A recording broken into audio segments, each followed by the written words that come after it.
Hey guys, just before we get into the video proper, I wanted to let you know that I have a Patreon. If you want me to be able to keep making videos like this, please consider going over and supporting me on Patreon. The tiers start as low as $1, and we have some pretty cool stuff over there for the different tiers. That being said, I won't keep you here any longer, and on to the video.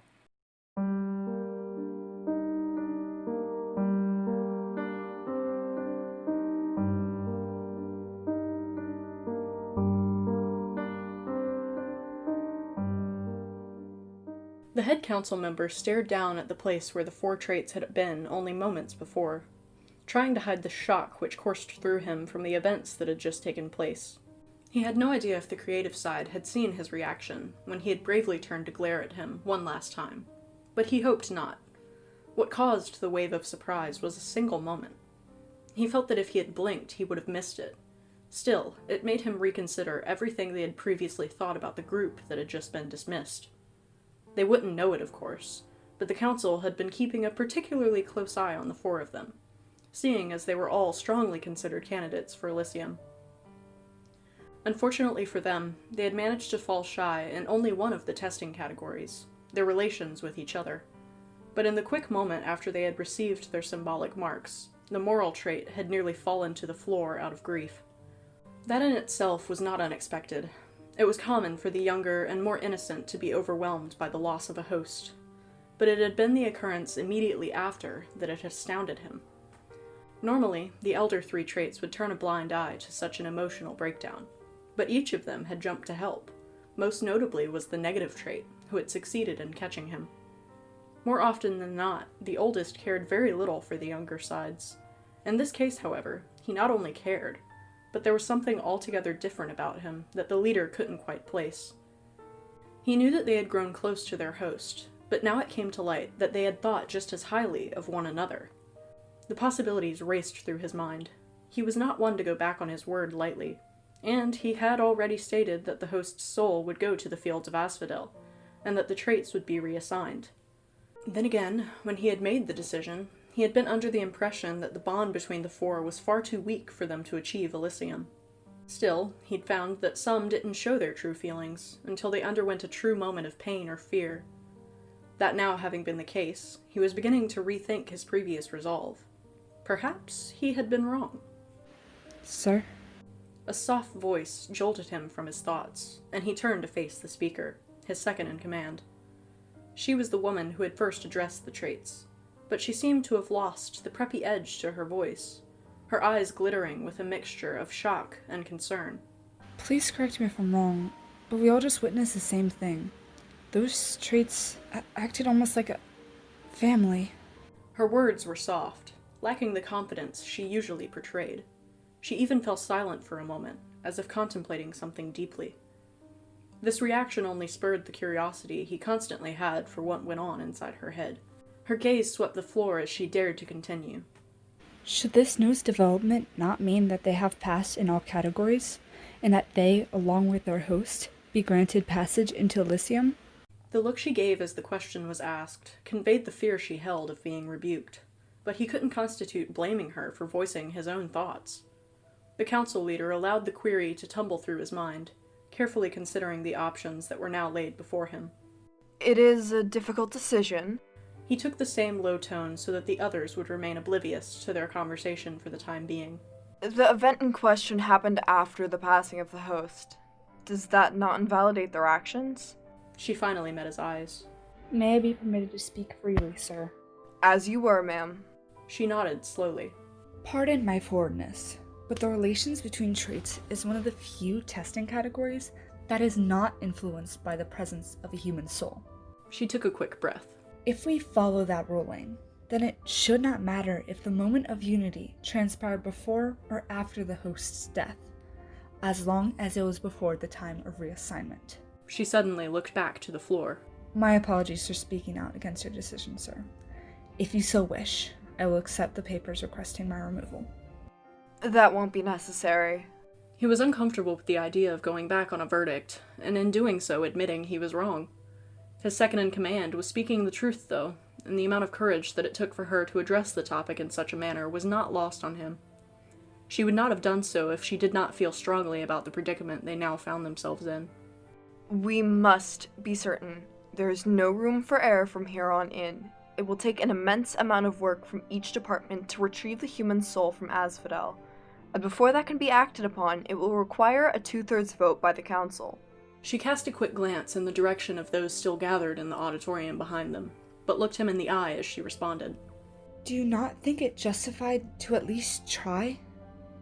If those personifications have passed all tests and proven that they are worthy, then who are we to deny them the right to go to Elysium?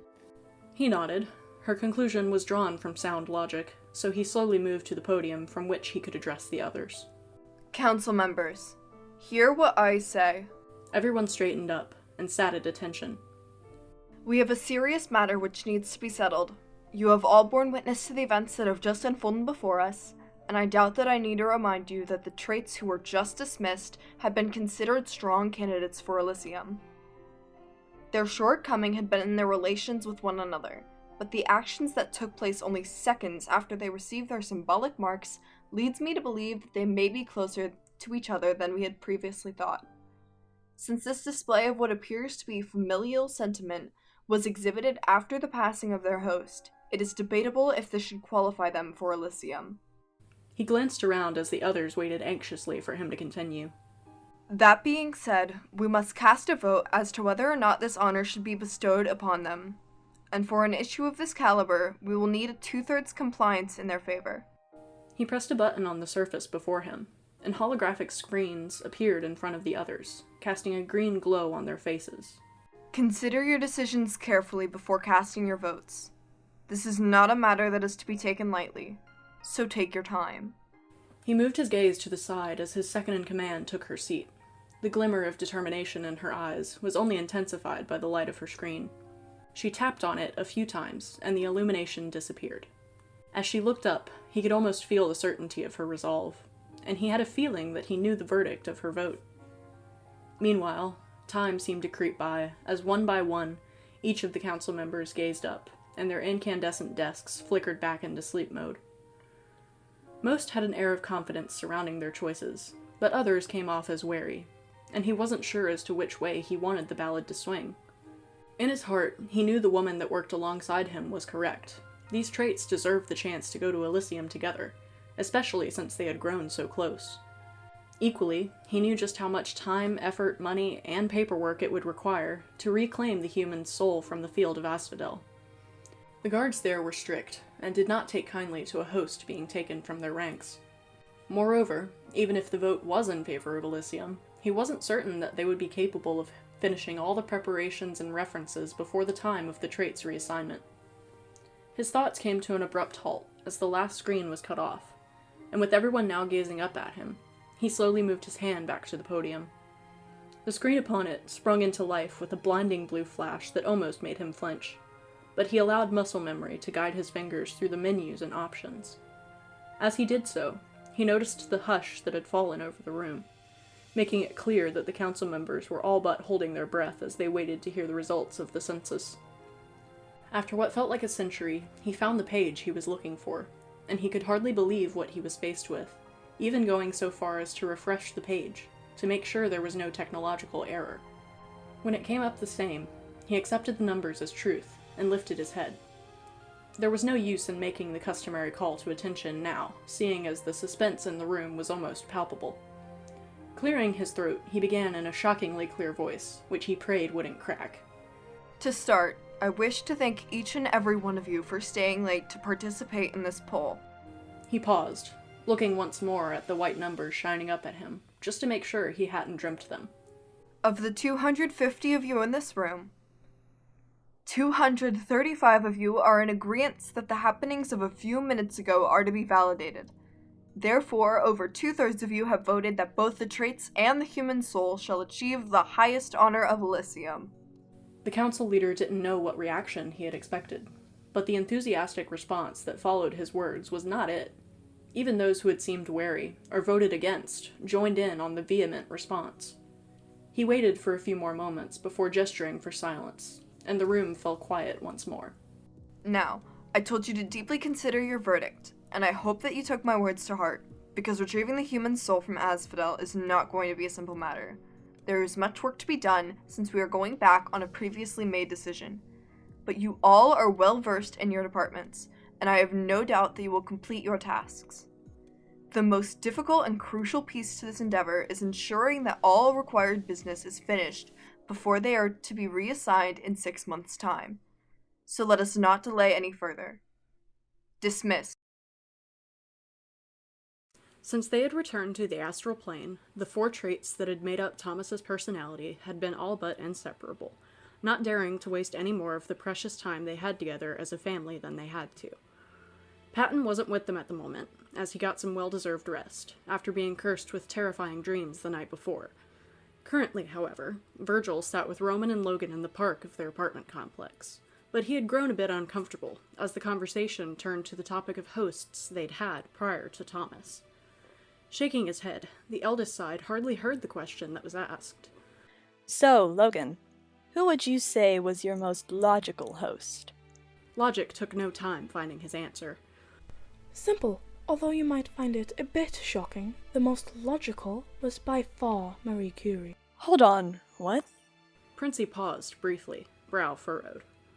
I'm not as up-to-date on scientists as you are, but wasn't Marie Curie female? The query actually elicited soft laughter from the logical and negative traits, but it was the prior who responded. Well, yes, but considering that she lived in the late 18 and early 1900s, there were not yet labels for gender fluidity or the prospect of not fitting cleanly into the ideals of binary genders. Noticing that the confusion was yet to leave the expression of the other, Anxiety picked up the topic himself. I think Logan and I both speak from experience, but there is a reason that people are born non-binary or gender fluid, and for the same reason there's a spectrum. It all comes down to how many male or female aspects are assigned to a child, no matter their physical gender at birth. I'd never thought of that before. The creative side looked genuinely fascinated, and to some extent pleased by the explanation. Anyway, were you a logical trait when you were assigned to Marie Curie? If it was possible, the one in question looked a tad smug. As a matter of fact, yes, I was quite gratified when she chose to pursue and later win the Nobel Prizes in physics and chemistry. Chemistry. Virgil smiled softly to himself. Now I know where Thomas got that interest from. Your turn, Roman. Logic let his gaze rest on his fanciful counterpart. Has there been anyone famous who you were a part of? 2 people come to mind, the first being Max Steiner, if you know who that is. It was clear that the intellectual was at a loss, but Anxiety knew all too well who that was, and was a bit shocked to know that his friend had been part of his personality. Logan may not, but I do. Max Steiner was a film score composer, right? When the prince nodded in confirmation, the second eldest glanced over to their companion, clearly impressed, but it was the fight-or-flight reflex who continued. He composed for Casablanca and Gone with the Wind, didn't he? Princey didn't notice the smirk he was given at first. Yes! Some of my best work if I do say so myself. And what are you grinning about, Hot Topic? As Virgil kept quiet about his little secret, another question was formulated. I wouldn't have expected you to know that instead of Logan. How do you know that? He allowed himself to chuckle for a second before revealing what he knew. I was going to wait until my turn, but I was the negative side of Clark Gable. Roman's eyes grew wide. You were a part of Clark Gable? Despite taking a deep breath, he still sounded astonished. He played Rhett Butler in Gone with the Wind. Hold on. The glimmer in his gaze changed to a shocked understanding. That means we have indirectly worked together before we were assigned to the same host. The anxious trait hadn't realized until it had been plainly laid out for him, and he was sure that he now wore the same look of amazement. Shit. You're right. How have we not discussed this until now? I don't know. He suddenly snickered, his shoulders shaking slightly. Here's what I want to know. What kind of sedatives were you given to let Clark Gable, as his fight-or-flight reflex, run through a burning movie set? Logan looked almost horrified by the trivia fact. The movie set caught fire. Was everyone okay? The other two shared a humor-filled look before Anxiety answered. First of all, the movie sets of Gone with the Wind didn't burn. Next, the producers took some old sets into an abandoned warehouse at the back of the lot where they filmed Gone with the Wind, and set them ablaze to get the famous Atlanta fire scene. Clark Gable, along with Vivian Leigh, Thelma McQueen, and Olivia de Havilland, had only one chance to get the take because they were using real flames. Anyway, there's no reason for you to get worked up. There were fire chiefs and medics everywhere off camera, and no one was injured. He turned back to the other. And to answer your question, I don't really remember how the others talked me into it, but you can rest assured that Clark Gable was not happy about running through a literal burning building. Logan appeared comforted. Well, that's good to know. Back on topic, however. Virgil, do you consider your admission of being part of Clark Gable as your turn? A nod was the only answer he gave, his sense of discomfort surrounding the conversation returning. In that case, who was the second person that came to your mind, Roman? I was moral at the time. The whimsical figure gave a side glimpse to the logical side. But I did have Sir Edmund Halley as a host. Wait, what? Despite being a famed scientist and mathematician, it wasn't Logan who had the outburst, seeing as the eldest beat him to it. Both of the others turned to face him, but he didn't care. Sorry, just answer me this, Sir Sing-a-Lot.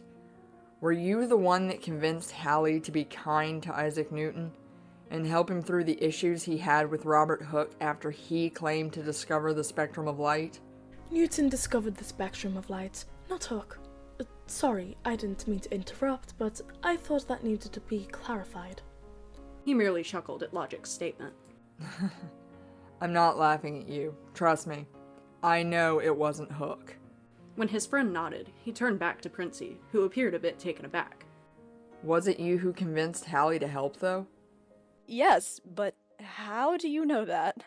Now, Anxiety found it hard to breathe between bouts of laughter that racked his lungs. Why is that so funny? I can't believe this. He took a deep breath so that he could remain composed long enough to explain. I'm the reason Newton went into seclusion at all. Had it not been for Halley's moral side convincing me to ease up and let him try again, Newton may have never left Cambridge at all. That moral side was you.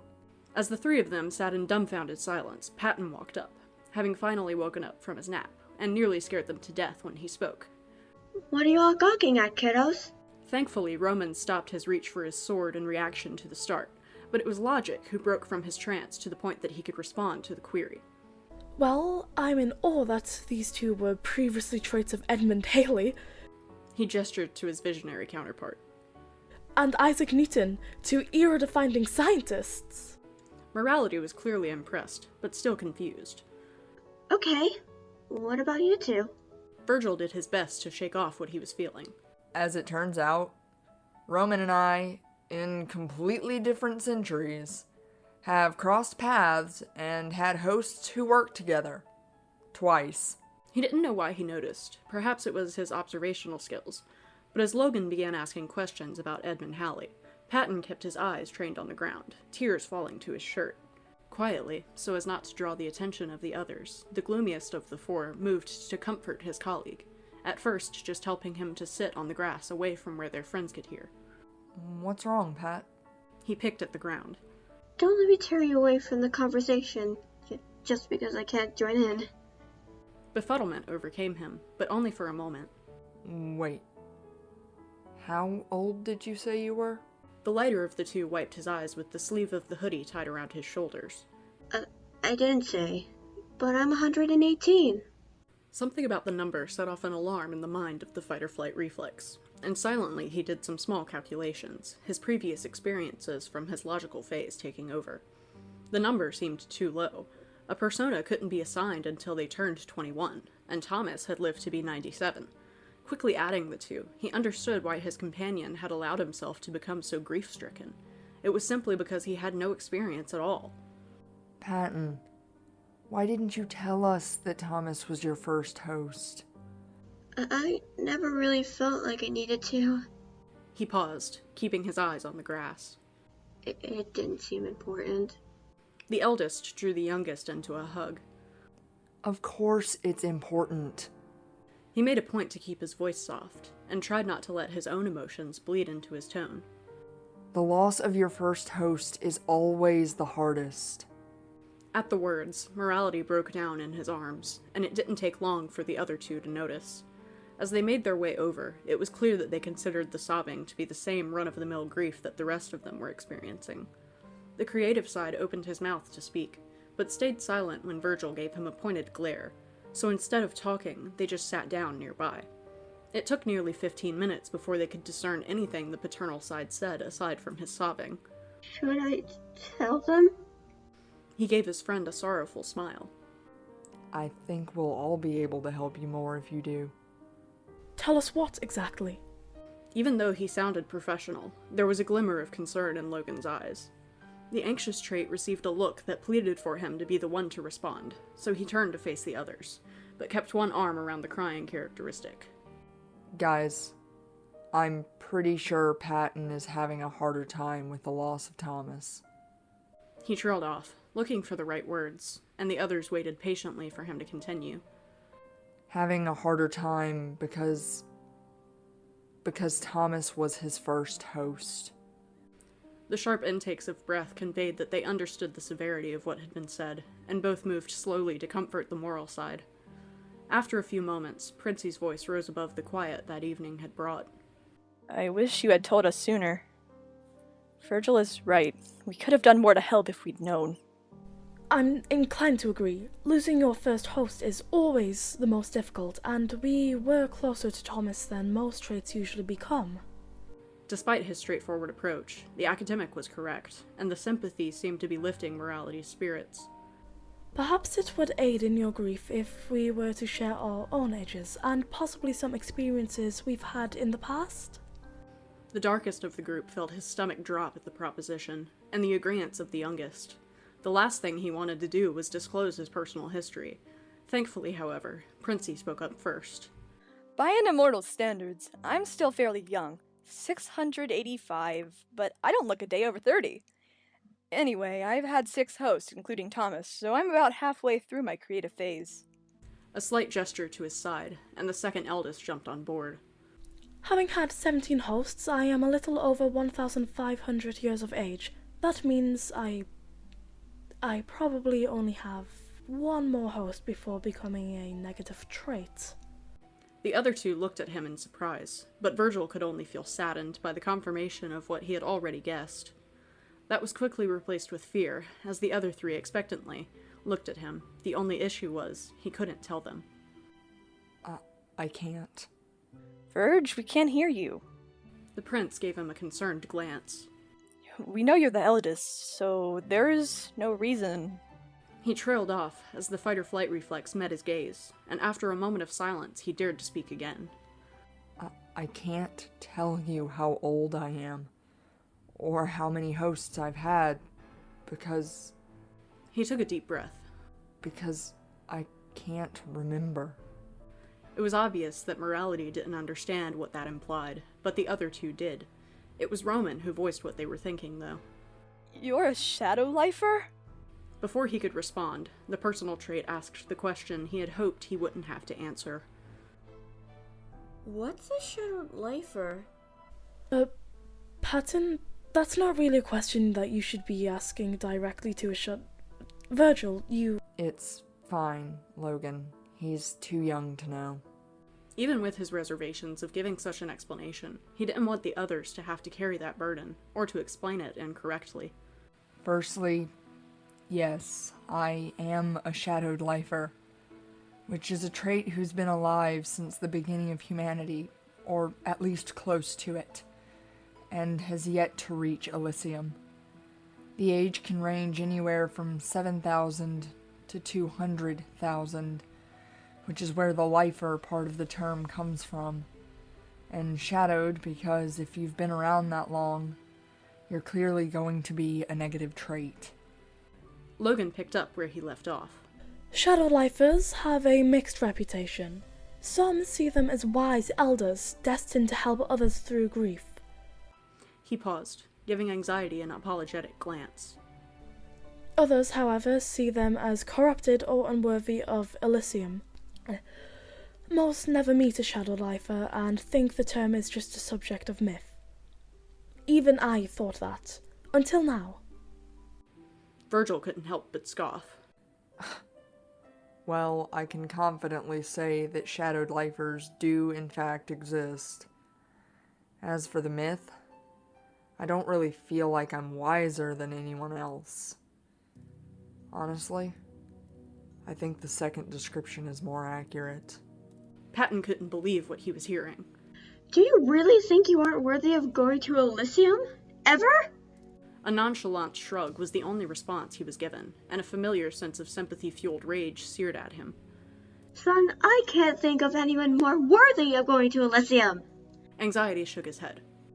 I'm not so sure about that. The youngest side cut him off by trying to tackle-hug him, but he attempted to scramble away, and morality ended up catching Virgil by the leg, and the two of them fell to the ground with a thud. Gasps from the other two indicated that they too saw the similarities to the time in which the moral and anxious sides had gotten into a mock fight, because the latter had been putting himself down just as he was currently, but no one was laughing now. Quickly he released the other, and the two got to their feet, brushing off the grass and dirt, an intensified feeling of mourning surrounding the four of them from the recollection of the memory. In the silence that followed, each of them glanced at the sky, which was growing darker by the minute as the evening drew to a close, and the chill of night began to set in, and it was clear that another day had slipped through their fingers. None of them wanted to be separated, but they knew it was time to go back inside, which gave Patton an idea. Guys. Slowly he turned to face them, fearing that his composure would crack like ice if he were to move any faster. I don't think any of us want to be alone right now. So, why don't we go back to my apartment, pop some popcorn, and watch a movie? The sorrow in the eyes of the others dissipated slightly, and while the fight-or-flight reflex still looked too distracted from his recent confession to do much other than nod, the prince smiled, and logic spoke for the group. Considering the events of the last half hour, I think that it may be the best decision for all of us. Three of them started heading in the direction of the building that housed their apartments, but anxiety remained where he was, eyes fixated on the first stars to appear in the east. You two go on ahead. We'll catch up with you soon. Roman and Logan seemed to understand, giving their friend one last look before continuing on their way. Once they were out of earshot, the father figure walked over to his companion, who looked to be watching as each of the celestial bodies came into view. Son, you once told me that I could come to you when I needed help. But I think you've forgotten that you can come to me as well. Silence enveloped them for a while, before his colleague moved to sit on one of the nearby benches, placing his head in his hands as he did so, and even then it was at least 5 minutes before he said anything. I don't say this to be self-deprecating, so please don't try to tackle me again. But do you really believe that I will ever get to Elysium? The question nearly brought Patton to tears. He didn't have the slightest clue as to how many times the one sitting next to him had been assigned, but clearly he had come back to the astral plane so many times that he had convinced himself it was his eternal destiny. I honestly do believe you will get there someday. It's not your fault that you haven't been assigned to the right group yet. The horror and distraught in his gaze sent a shiver down his spine. Sometimes he wondered if the eldest remembered that one of his jobs was to inflict fear, seeing as he would occasionally manage to do so without realizing he had. I have felt closer to you all and Thomas than anyone I've ever worked with in the past. He trailed off briefly, and it was possible that he looked even more scared than he had before. What if my being a shadowed lifer denied you all a chance at Elysium? Virgil, I know you asked me to not tackle hug you, but if you keep talking like that, I'm going to go back on my promise. He did his best to collect his thoughts. Let me rephrase my earlier statement. You will get to Elysium. And do you want me to tell you why? The darker side hung his head, but nodded all the same. You will get to Elysium because with your experience, you have proven yourself to be as intelligent as Logan. For you to have kept going, even after all these years, you'd have to be as brave as a Roman. And even now, you have to put your own grief aside to help the rest of us with ours. That easily makes you even more kind-hearted than me. His friend seemed to genuinely smile, but only for a moment. No one could be more kind-hearted than you. The compliment meant a lot coming from the shadowed lifer, but it only proved what he said to be true. Thank you, but whatever the case may be, Elysium is missing out not having you there for so many years. Morality watched in confusion as anxiety spoke into his hands. 150,927. What was that, kiddo? 150,927. That's how old I am. Over 150,000 years older than you, and yet you still call me kiddo. Patton had never been happier to hear laughter in his colleague's voice, but in the same breath, he felt honored. He was the only one the other had chosen to share his age with thus far. You may be older than me, but that doesn't mean I still don't consider you as my son. He allowed himself to giggle for a moment. I guess that's parental instinct overpowering even age. The fight-or-flight reflex finally looked up, true happiness lacing his expression. I guess paternal instinct really does overpower everything. Both of them lapsed into laughter for a while, but he eventually spoke again. Thanks, Pat. You always have been able to help me, no matter how lost I feel. Well, if you're feeling better, we should go join the others. He helped Virgil to his feet. At this rate, the movie is going to be over before we even get there.